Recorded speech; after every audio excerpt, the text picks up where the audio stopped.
Namaste, good evening, and Jai Shri Ram to all folks. Today, Jagdish ji is busy with Ganpati Visarjan in Mangalore. Yes. So, welcome. I take this opportunity to welcome all of you, and we're going to have a very interesting session today because recently Dr. Swamy has been in the news regarding the Ram Setu. Is filed a case against the movie makers. So, I'm going to jump directly into the topic and invite Dr. Swamy to speak on Ram Mandir, Ram Setu, and lessons from Ramayana. And Dr. Swamy always disclaims that he's only Swamy by name, but not a real Swamy. But last two sessions, he's become a Swamy, I guess. So over to you, Dr. Swamy. So we are Yeah. very keen to listen to you on this. Yeah. And my kurta is also Bhagwa. Bigwa, so you are qualified now. Well, I can fool you. That much is certain. uh, Thank you, Ramesh. The idea is that what we are doing is we want to demystify these scriptures. See, the scriptures have become too religious. They have got so much moral knowledge. Moral aspects and how to behave in a particular way. What is how the gods behave. All these things are for day-to-day use of our people, and therefore I'm trying to get back not only the story part of Ramayana and Mahabharata and all that, or the events, but more about the message that is coming out as to how we should behave in in different circumstances. So from that point of view, let me say a few things which you should know. One is Ramayana was written. Rama was earlier than Krishna, and the war in Sri Lanka was earlier than the Mahabharata war, and about 2,000 years 2,000 years difference. And we, those of us who don't like the Western system of dating, we go by the Puranas. The Puranas, you see, is amazing how every event they've given the star position and the planet positions, and by that you can get absolutely accurate thing, except for the fact that these are cyclical.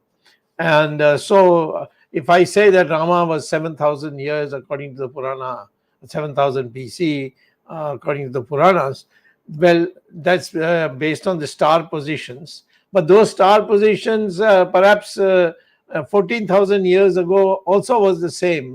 So when on and on.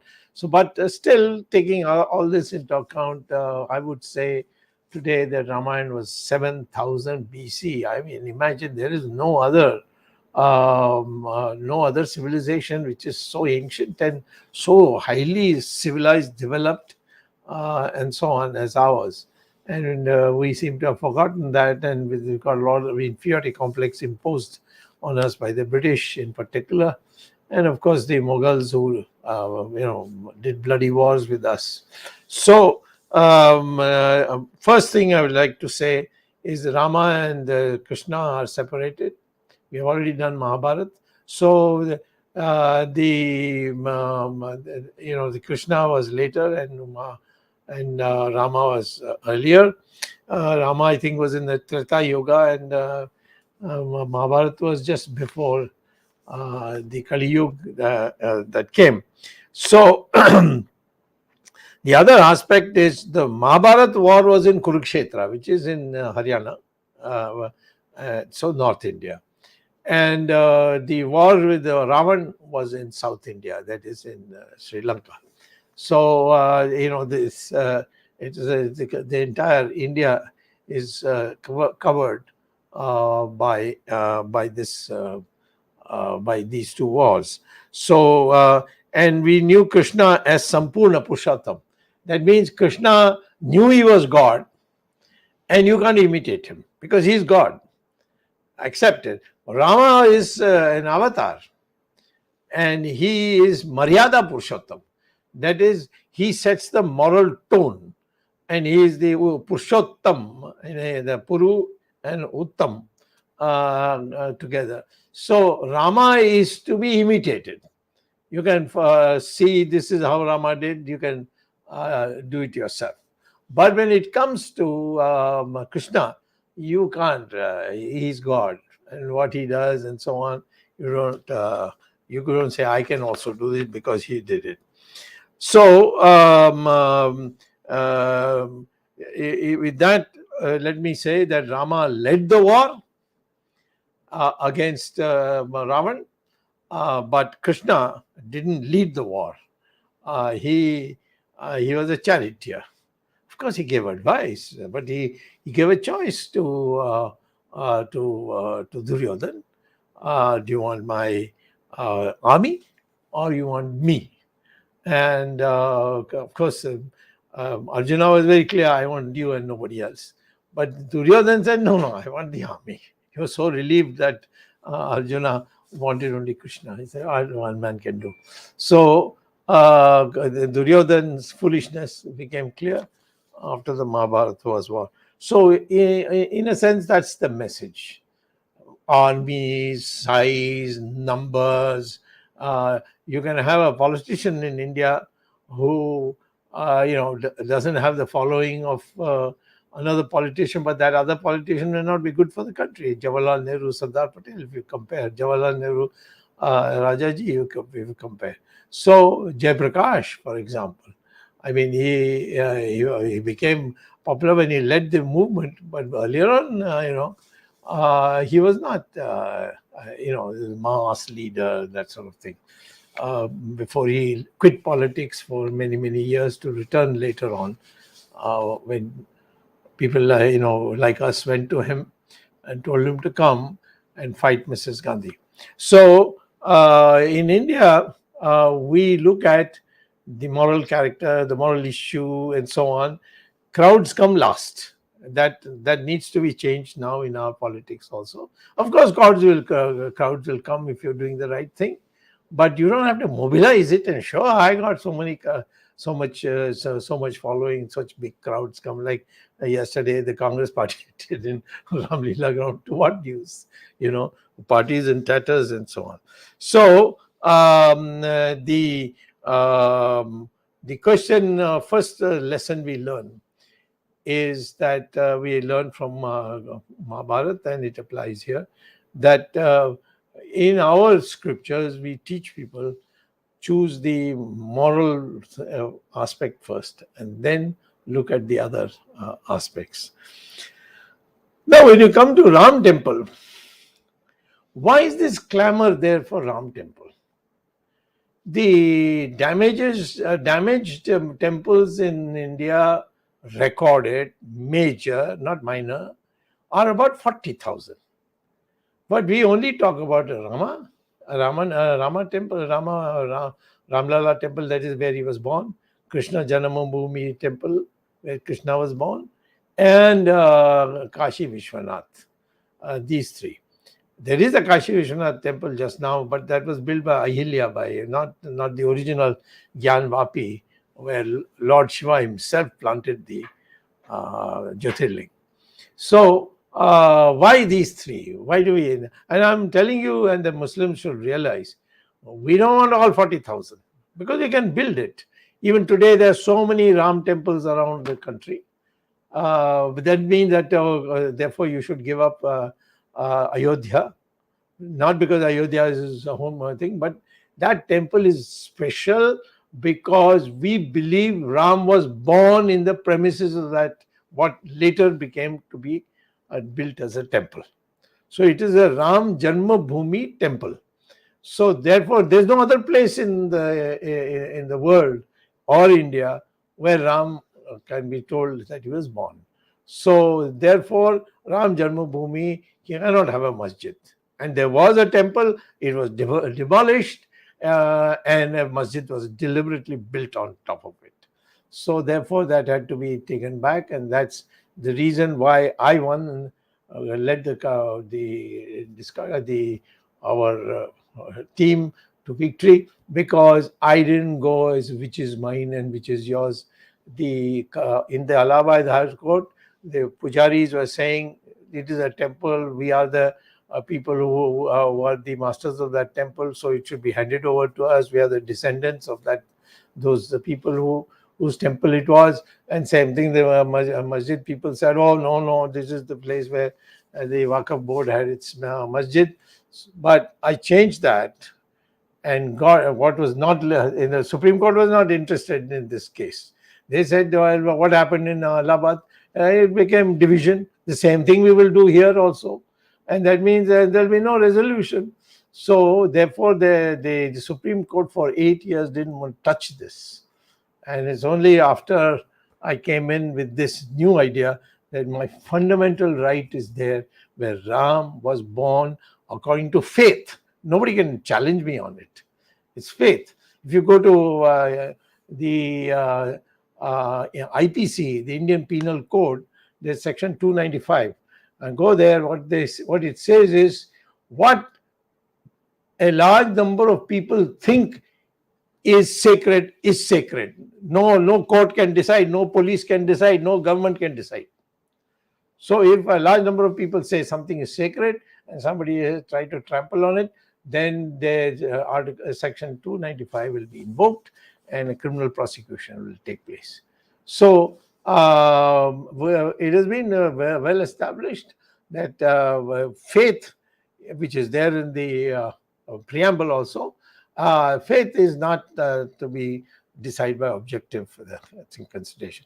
There was a leader of the Dravida Karagam, the precursor of DMK, called E.V. Ramaswamy Naikar. They called him Periyar. Periyar meant big man.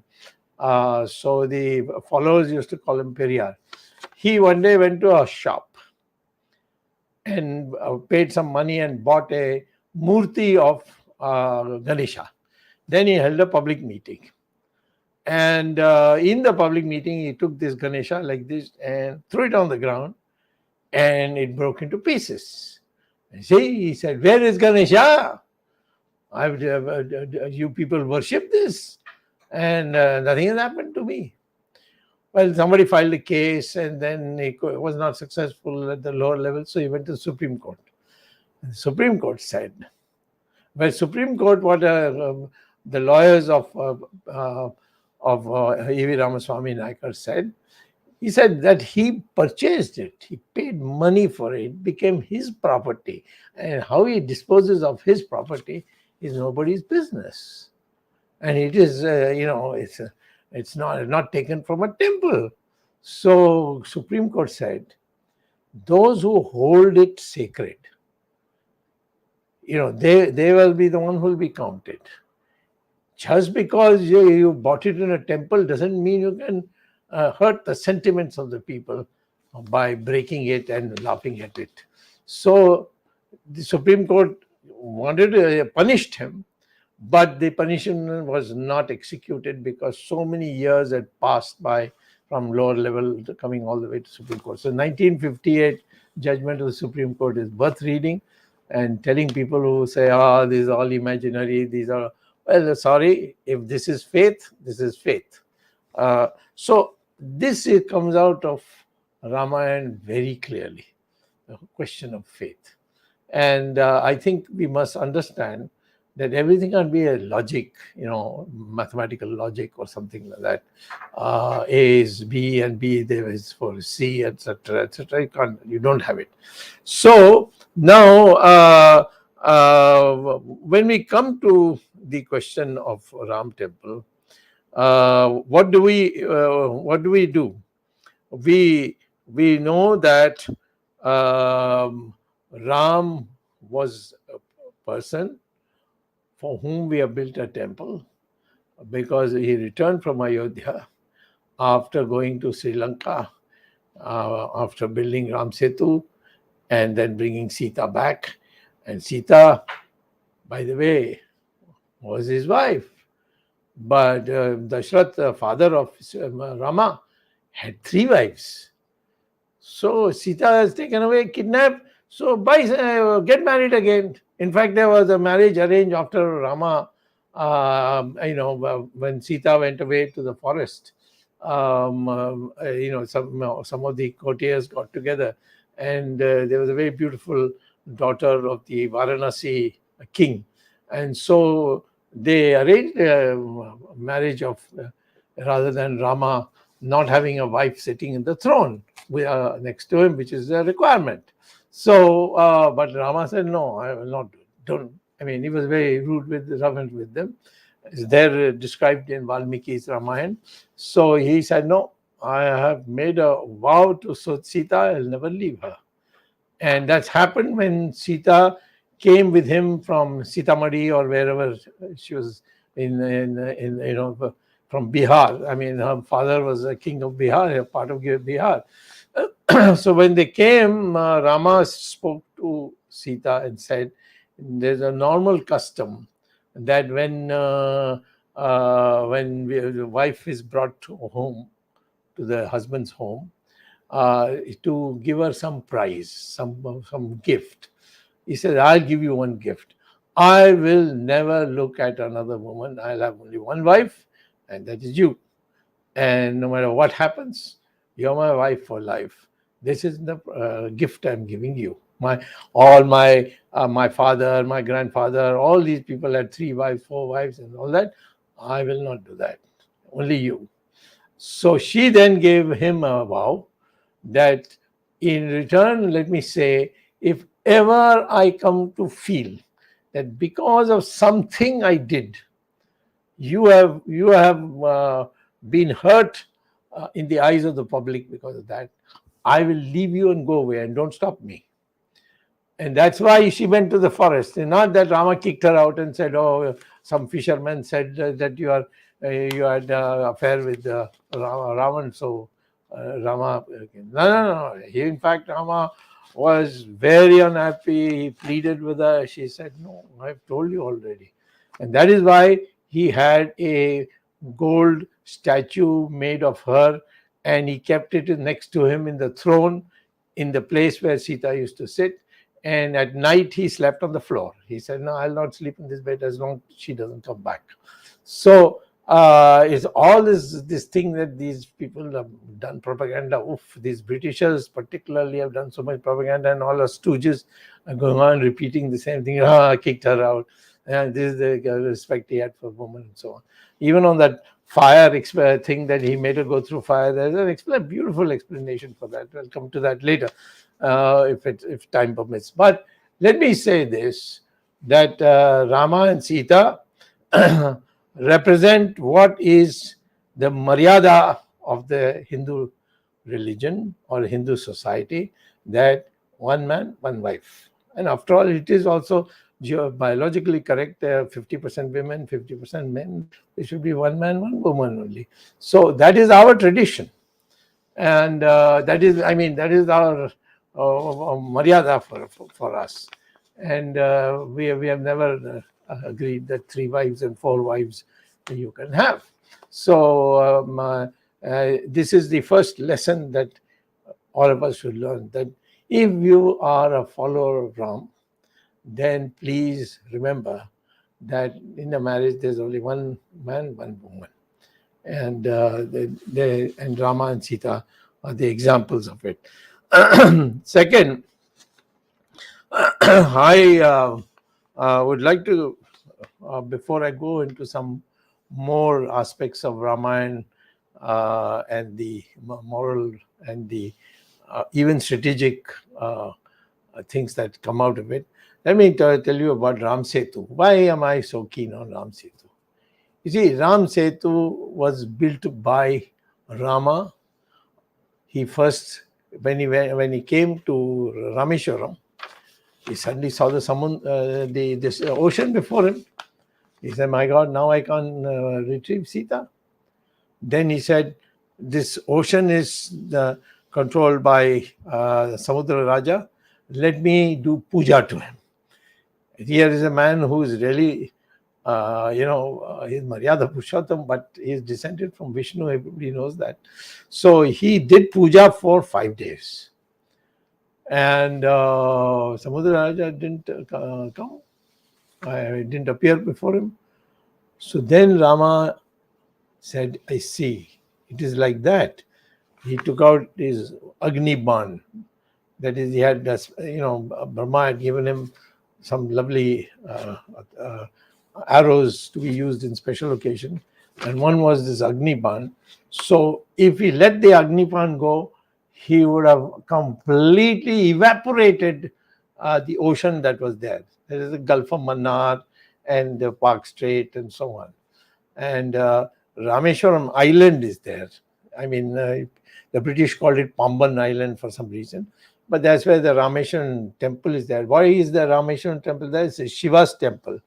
And Rama had killed Shiva's Bhakt, namely Ravan. So he came and did Prashchit Puja. Plus of the fact the others don't like it. Ravan was considered a Brahmin, and a Kshatriya killed a Brahmin, so he did a puja on that. Of course, killing him was okay, but that you have to do some. You have committed a sin of taking a life, so he had to do puja. So that's why this Rameshwaram temple is a special temple. You go that side, you go and see it. Now, Rameshwaram temple is on an island, the coast of Tamil Nadu. Then there is ocean, and then after that the island starts, and it stops at Dhanushkodi. Of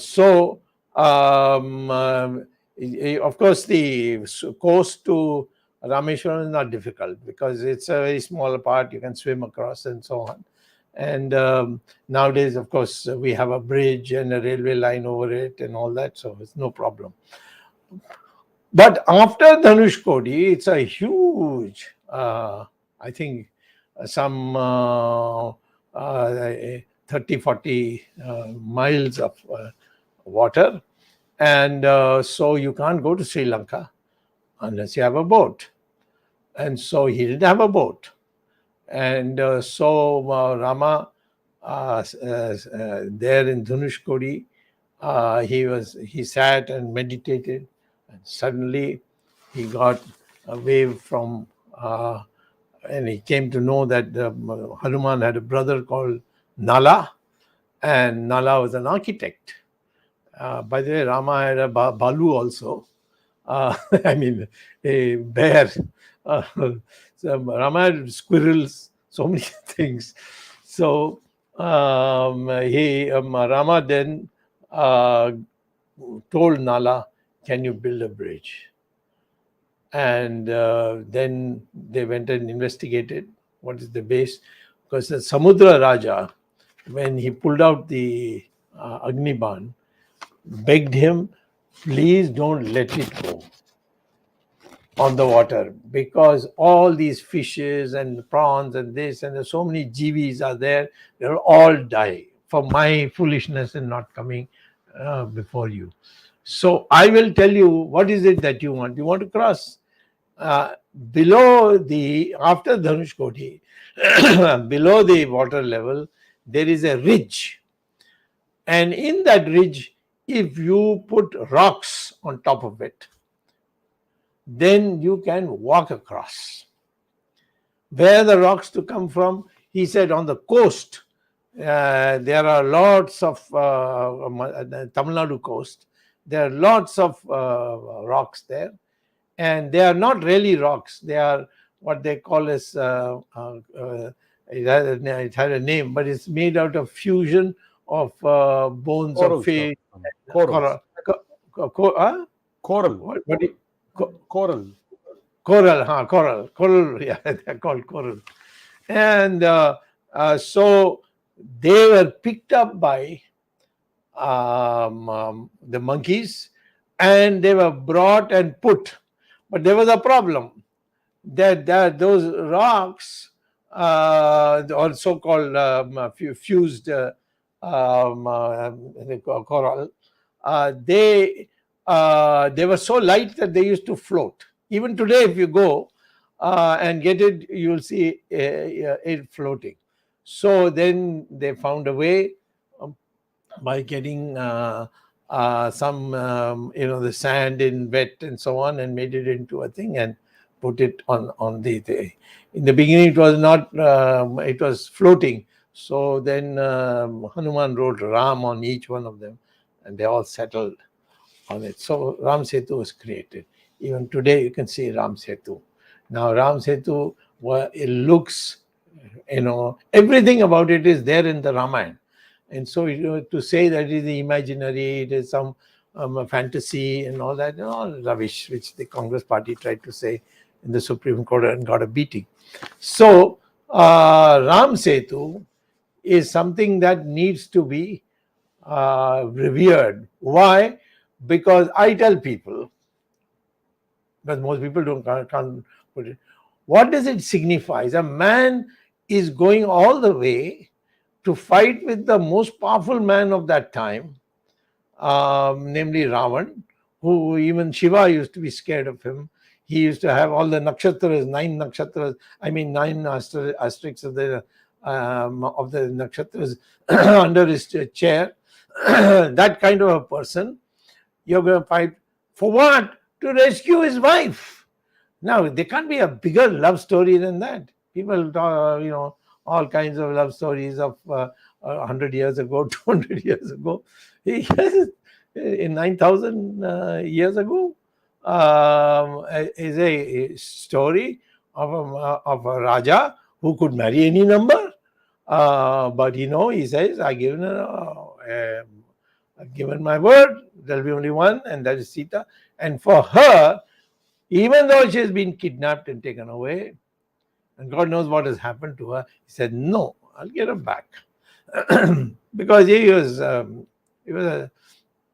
he may not have been Vishnu himself, but he had these divine qualities maybe he could see. So Ram Setu is the first known historical case of love, and it should be regarded like that. Otherwise, what is it? It's a bridge only. No, it's not a bridge. It is the sentiment of a man who will not, who has other alternatives, but he says, no, she was my wife and I'm going to get her back. And that determination is a lesson for all of us. So Ram Setu being protected is extremely crucial. So in this context, you have to see other lessons which have come, and I'll go through them quickly, and then we can have some discussion amongst ourselves. First of all,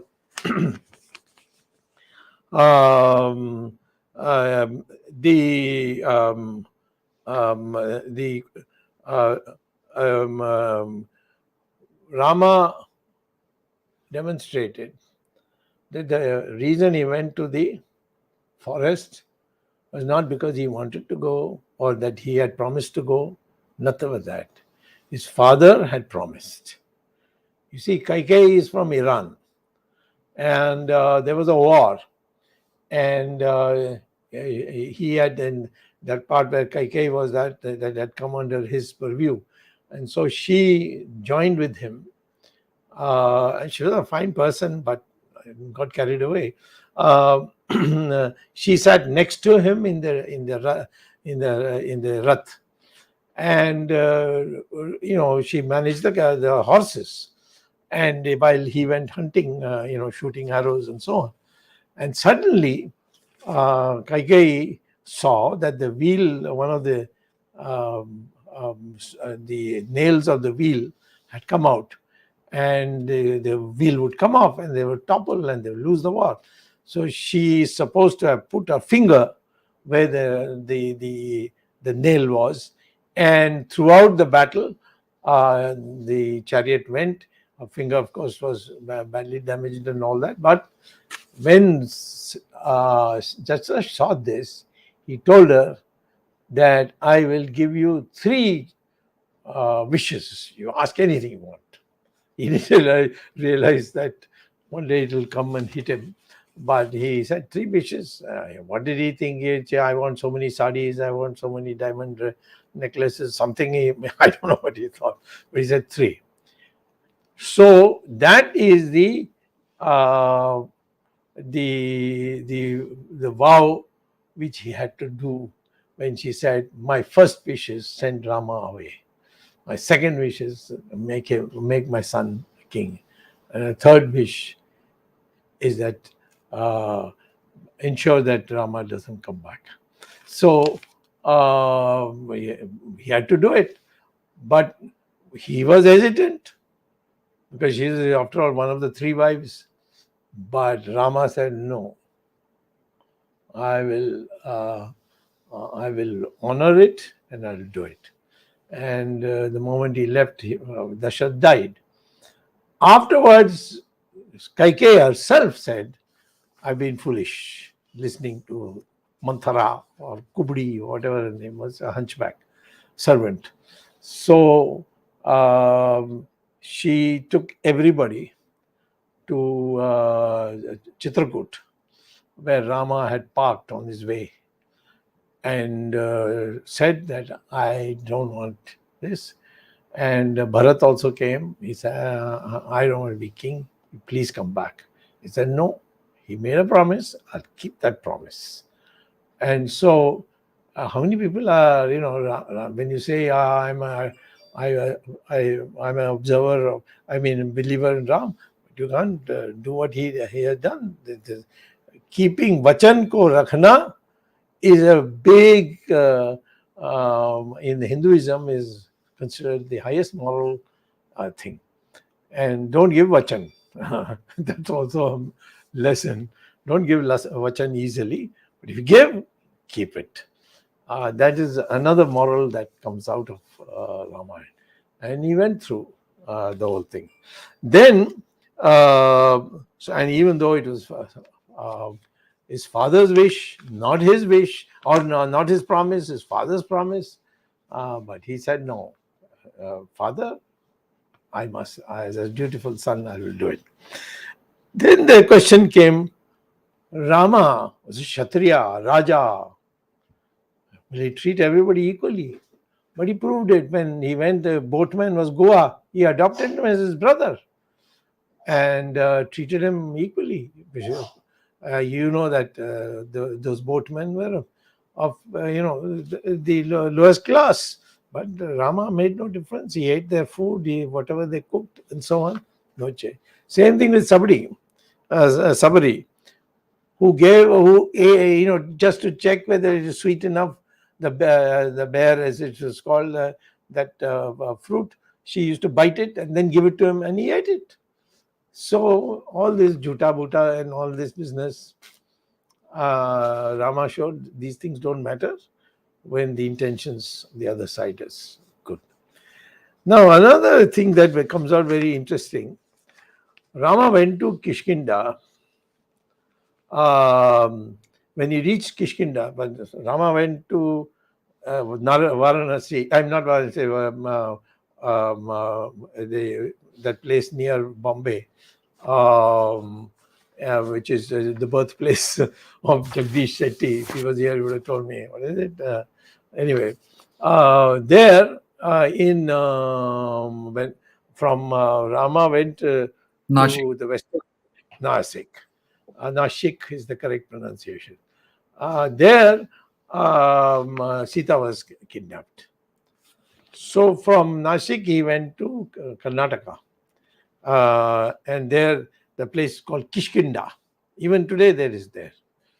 And if you go there, you will be surprised the kind of people they are. It looks as if some group had come from, Aryan Dravidian and all nonsense. But there have been people who have come here to our country because it was known as a place of plenty and so on. So people used to come. So there is a group which looks African. Even today, if you go there, they don't move around. It's like in the Andaman Islands.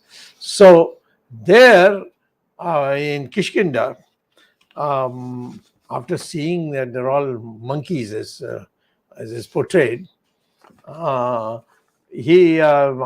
said, why are we going to fight Ravan with these people?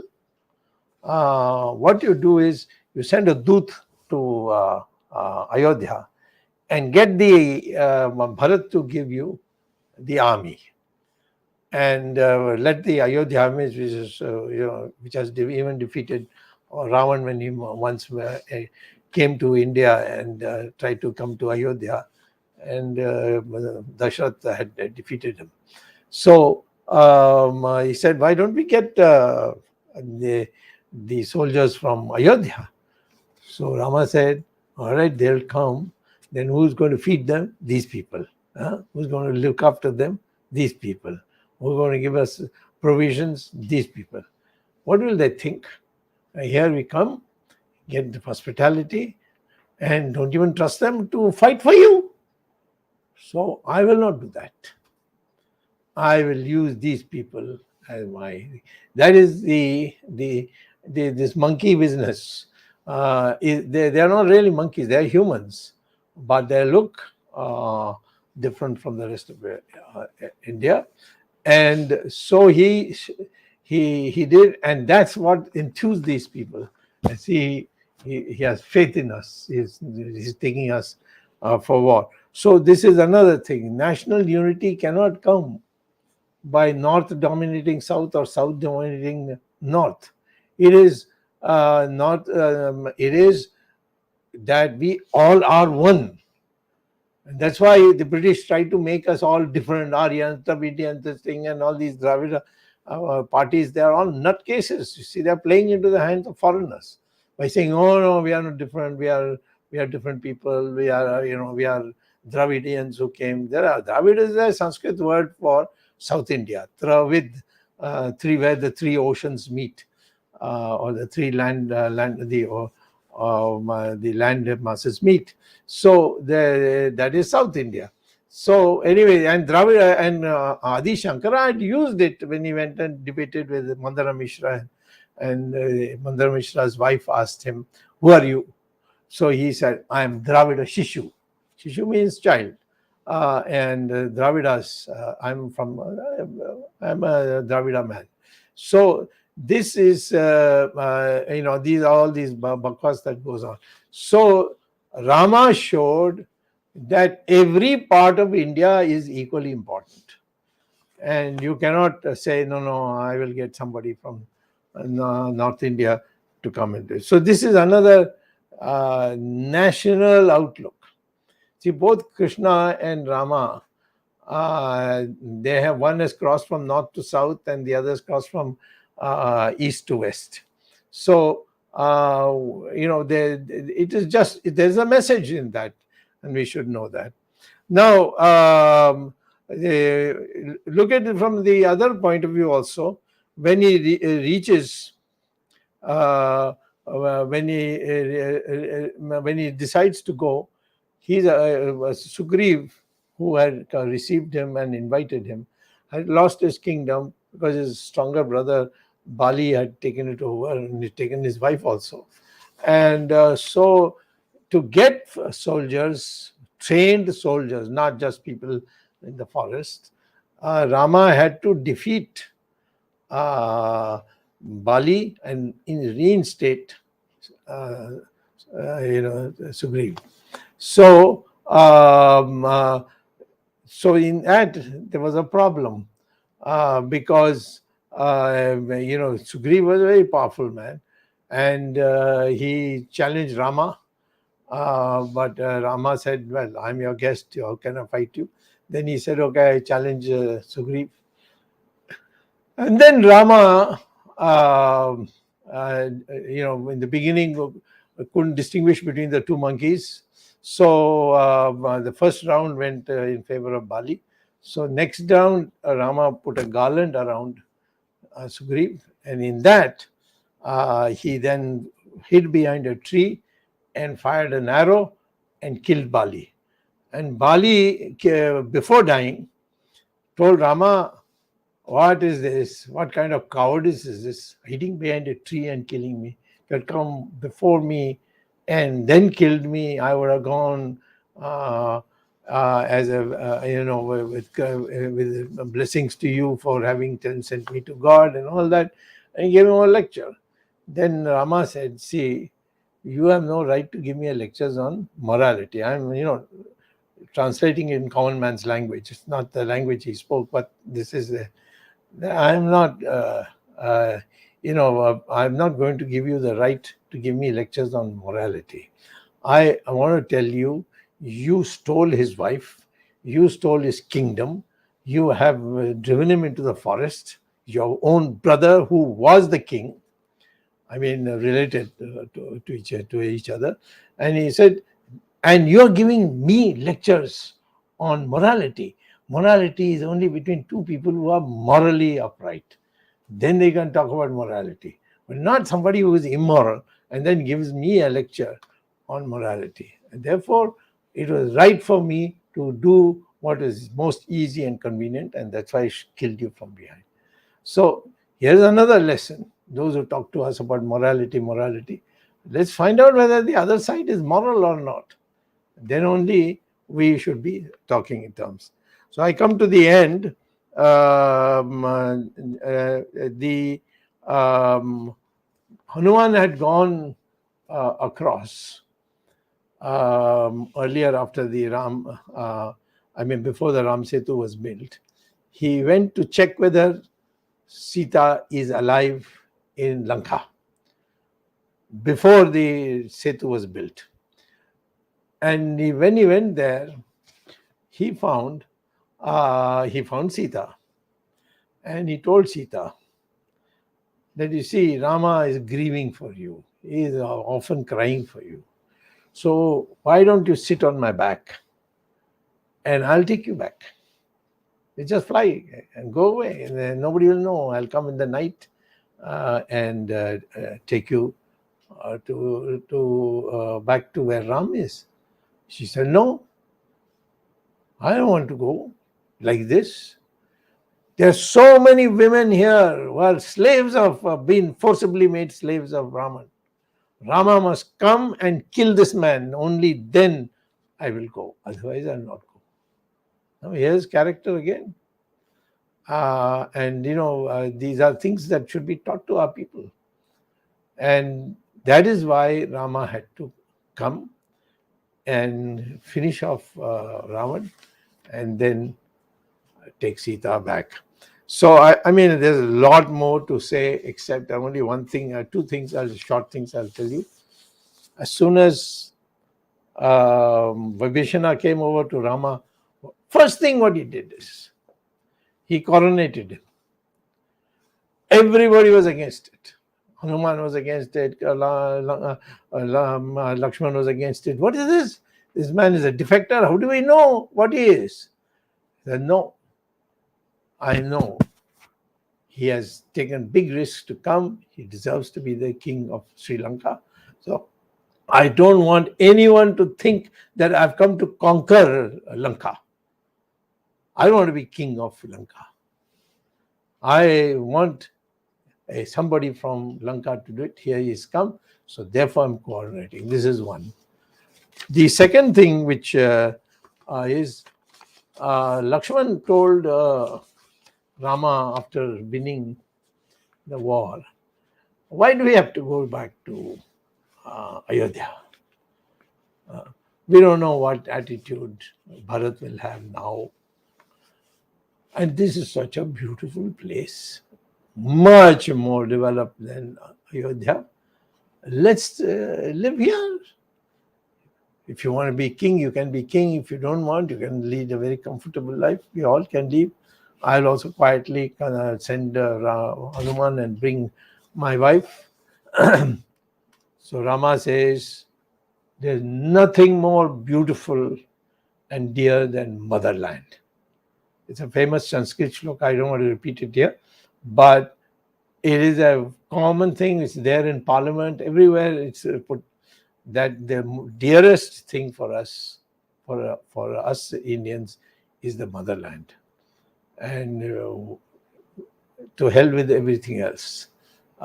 This is, I will not say here, even though it's beautiful, lovely and all that, I'll go back to my motherland. So these are some of the lessons that you have to learn from Ramayana. They are all practical lessons of today. Thank you very much. Ramesh, please take it over now. Yeah. Thank you, Dr. Swamy. There are a lot of viewers who want you to basically summarize this in probably a few minutes in Hindi also, because you have said, I know it's difficult because it's a You expounded on a lot of things. Basically, Maybe you can have a special session on Hindi itself. okay, we'll do that. We will do that, Dr. Swamy. We can Ramayana and Mahabharata together. Together, we will do a session pure only in Hindi. So Arvindji, Only in Hindi, 100% Hindi. Hindi, okay, very good. So we can do one session. Doctor Swami, मैं सवाल हिंदी में पूछ लूंगा तो कुछ लोगों को ठीक है, थोड़ा जल्दी हो जाएगा। डॉक्टर स्वामी, आपने रामायण का जिक्र किया, राम सेतु का जिक्र किया। रामायण के अंदर जितने चरित्र थे, चाहे वो रावण के पक्ष के लोग हों या राम के पक्ष के लोग हों, सुग्रीव, बाली, यानी कि आपने पूरी रामायण की कथानक को चित्रित करके हमारे सामने रख दिया। आप तमिल से आते हैं, तमिलनाडु से आते हैं। तमिल में एक अलग रामायण है, कम्मन रामायण जिसको कहते हैं। संस्कृत में वाल्मीकि की रामायण है, मैंने उसका हिंदी अनुवाद पढ़ा है। लेकिन मैंने रामचरितमानस जो तुलसीदास जी ने लिखी है, 400 साल 500 साल पुरानी हो गई है, वो 16th सेंचुरी में लिखी गई थी, उसको मैंने अनेक बार पढ़ा है। लेकिन मैंने ये पाया कि जो जितने रामायण के अन्य संस्करण हैं, दिल्ली यूनिवर्सिटी में एक बार एक बहुत बड़ा विवाद हो गया था कि एक प्रोफेसर ने एक नए प्रकार की रामायण शुरू कर दी थी, और फिर उनका ये तो किताब है, 300 versions of Ramayana, and many of these the 300 versions of Ramayana, there are some contradicting stories also. And जो आपने समुद्र की बात की, ये जो चित्रण है समुद्र का और राम सेतु जहाँ से बना, ये सभी रामायणों में है। every version of Ramayana, every version of Ramayana has this.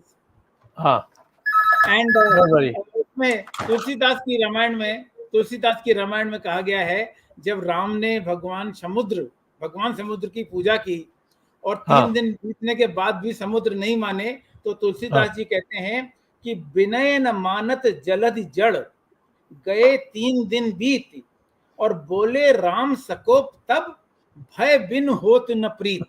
That means without fear, no action can be taken, and that's why he took that Agni, and he used that Agni wand, and then the creatures in the ocean, they started dying. Then Samudra appeared and then again prayed before Rama that I will do whatever you want, and he suggested the name of Nal and Neel. Now you mentioned about Nal. There was another brother called Neel, and they were sons of Bhagwan Vishwakarma, and they used to in the childhood harass a lot of rishis. So in one of the rishi called Gautam Rishi, who also gave sharap, curse to Ahilya and Indra. So the curse that was given to Nal and Neel was, anything that you throw in the sea will only float, it will not go down. And that was the quality of Nal and Neel, and that's how the Ram Setu was prepared with the help of these two people. Some people say Nal had engineering qualification, this and that, but great thing. I mean, the narration मैं विवरण से बोलूं तो फिर तो पूरा रात चली जाएगी। बिल्कुल। तो मैंने कहा कि जब रमेश ने कुछ कहा था आपको हिंदी में कहने के लिए, तो मैं कह दूंगा, तो कम से कम कुछ कथानक का एक हिस्सा है। Now, Dr. Swamy, Rama was, as we all know, Maryada Purushottam, and how to behave with father, son, family, guru, and praja, and subordinate, and team members, and all that. Sugriv की कहानी आपने बताई. It's a great story how he rescued Sugriv and his wife from Bali and killed Bali. Now the question is, Rama's behavior 3 times. People question. One is that Bali, killing the Bali. Second is, of course, his behavior towards Sita. Once Sita came back, and you, of course, mentioned about it was washerman, Dhobi, who had commented on Sita, and therefore, of course, there are different versions, but you rescued Sita by giving a different version. And as I said, 300 versions of Ramayana characterize different characters of Ramayana differently. Sita is the most differentiated character in all these 300 versions. I would say that the only एक ही का देखना चाहिए वो है वाल्मीकि जी, क्योंकि वो उसी समय के थे जी. He was contemporary of Rama, And he looked after Love and Kush also. Right. And it is he who, along with Sita, brought Love and Kush to see Rama in the last stages. I agree with you. I know one a crazy chap in Karnataka who said that Sita was born from the nose of Ravan. I mean, these are all motivated stuff. Don't go by it. Yes, Tulsidas' poetry is wonderful, particularly about Hanuman. But I think as far as authenticity is concerned, let us just stick to Valmiki. Right. So, And Dr. coming Swamy, back to Ram There is Setu, Kamban Ramayana also in Tamil Nadu. yes, correct. That's what I Kamba mentioned. Ramayana. That's what I mentioned. But Now, it is not very different from it's more a Valmiki. translation of the main one, Valmiki. Valmiki. Okay. But some people say that Narada was the first rishi who wrote Ramayana or narrated Ramayana. But anyway, since there are different issues, The different people say contemporary of Rama was only Valmiki. Okay. I come back to Ram Setu.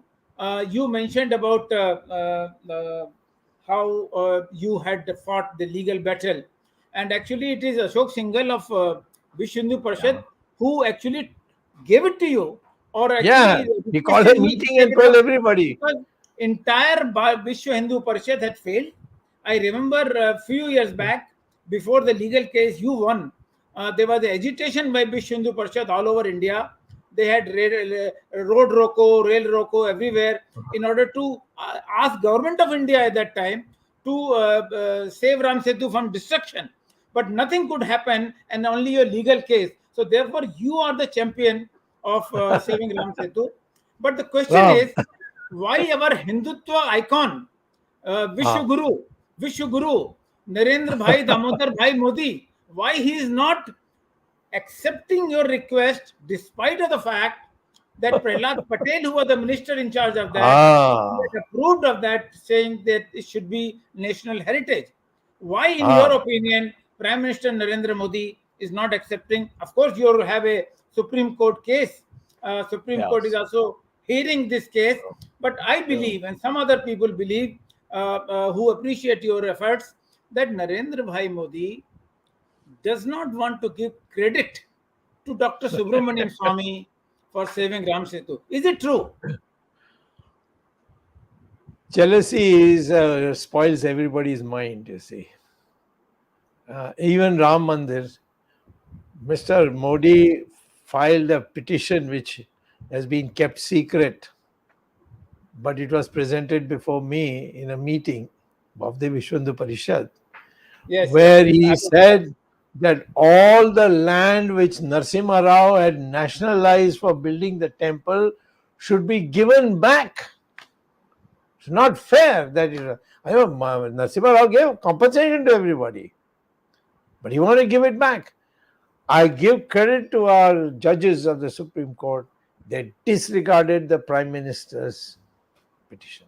It was drafted by that rascal called Guru Murthy. So, Dr. Swamy, the current coming to this Ram Setu case. So you are going to be heard very soon by the Supreme Court, correct? I mean, so at least this time, yes, given your notice. The date has been fixed. It's been fixed, I think, for November. 13th? November, okay. Yeah. Because 13th October, maybe. 13th October. Yeah, somewhere I remember some 13th. Yeah. Luckily, this time there is no more. No more gerrymandering, no more hanky panky of the register. So the back has been also broken. Uh-huh. Their only method was to utilize the bureaucracy of the Supreme Court to see my case is not listed, and that Justice Chandrachud blew it up by telling the whole in open court, I come here prepared for these cases XYZ, and when I come in the morning, I see that the cause list has been completely changed. What is this going on? After that, the matter has changed. Now, of course, Lalit is a very tough judge, and I think the next judge also will be Chandrachud. They're both tough. I think we shouldn't expect all this nonsense to stop. Dr. Swamy, as you said, the core is Valmiki Ramayana. There are a lot of interpretations. People, Ram Setu, people just come out of their own love to explain the beauty of Rama. Everybody gets captured, enamored by the beauty of the epic, the beauty of how Rama stood up as a human being. And Kabir Das has come and said he's written so many songs for Rama, even though being a Muslim weaver. People love Rama per se, and they've written multiple words. Something's happened to Dr. Swamy's side. But anyway, we'll wait for the Tejas. Can you just take care? I think we've lost Dr. Swamy briefly. Can you just take care? Yes. So before Dr. Swamy comes, I'd like to share two books that are modern in the sense that for people who don't want to go look for the original edition, there are two books that I can recommend that I've gone through. One is this title called Lectures on Ramayana by Right Honorable Srinivas Shastri. It is basically a bunch of lectures that Dr. Srinivas Shastri gave in Chennai. Talks Ramayana in a very modern context. This is somewhere closer to the Independence Day. So you will see him treat Rama as a normal human being, as Avatar, as Dr. Swamy said in the introduction. He did not consider himself to be God. That's beautifully explained in this book. He explains like Dr. Swamy explained about the Vali controversy, that is explained. The Agni Pravesh is being explained very well. So I strongly recommend read this book. It's a fascinating read. It's called Lectures on Ramayana by Right Honorable Srinivas Shastri. So you can look at that. The second book, Arvindji, was this book that I came across accidentally. It's called The Arrow of the Blue-Skinned God. Okay. It says retracing the Ramayana through India. So this guy is an American author. So what he did, he actually went from Ayodhya all the way to Sri Lanka and back. Oh, I see. And his travelogue. So these are two very interesting books that people can look at, read. And in this book, this author is very interestingly said, somebody asks him, why is India still such majority Hindus? So a Hindi book also for Hindi audience. I'm sorry, Visheshnathi, I don't have any Hindi books. So I can only say what I have. So in this Arrow, the Blue-Skinned God, he says, why is India still Hindus? He says, India is such a great country that they accept everybody who come in. And they just digest. They allow you, okay, if you want to be a Muslim, be a Muslim. If you want to be a Parsi, be a Parsi. If you want to be a Christian, be a Christian. But we are continuing to be Hindus. It's not saying that we didn't oppose you come in.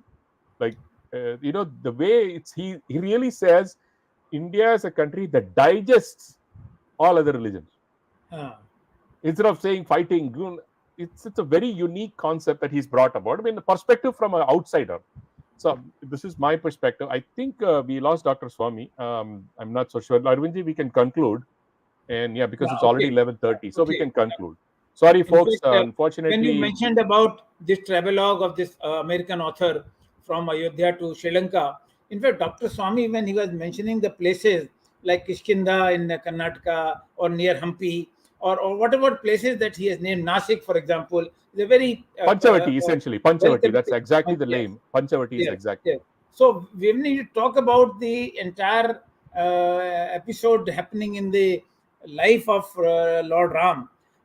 These are the places which are important, and I saw one of the viewers had commented that when Dr. Swamy is asking for Ram Setu to be declared as national heritage. Yeah, go ahead. I thought I have also lost connection. No, you're good. So when Dr. Swamy was saying Ram Setu, some viewer had also asked that why not these places, holy places, should also be gradually declared as the national heritage from the Hindus' perspective. And these are important places for Hindu religion. And there are so many other things. When I asked Dr. Swamy about Sita, maybe some people also question about Ram's behavior vis-a-vis Vibhishana. Now, of course, in modern day politics, same thing is happening. You are trying to break the opposition party by, getting people on your side. It's happening all over India in different forms. So basically, Ramayana or the characters of Ramayana are being identified again and again, not Maryada Purushottam though. So we really need a Maryada Purushottam. And last week we could not have a program, but last week we had also discussed Mahabharata, and some of the viewers have also commented about the VHS doing a great job by bringing these holy epics for a discussion. Thank you very much, viewers, for supporting us constantly, and that encourages us to have these kind of programs once again. And Dr. Swamy, I mean, whatever praise one makes for Dr. Swamy is not sufficient. Dr. Swamy is an icon as far as Hindu religion is concerned, and in his absence, I'm saying thank you, Dr. Swamy, for today's episode as well. And thank you, viewers. Thank you, Ramesh Swamiji, and my technical team led by Ashish Shetty, Ishwar Iyer, Gadgi Rakesh, Vishal Mehta, Tejas, Swaminathan, and Ajesh Nair. We'll be coming to you next Sunday once again with a new topic and Dr. Subramanian Swamy. Today we could not regain the connection because of some internet issues. We have lost, so basically, Dr. Swamy, they have 11th of lost power. September, 8 o'clock, Words of Wisdom, Gyan Ganga. We will be seeing you once again. Till then, viewers, Namaskar, Jai Hind.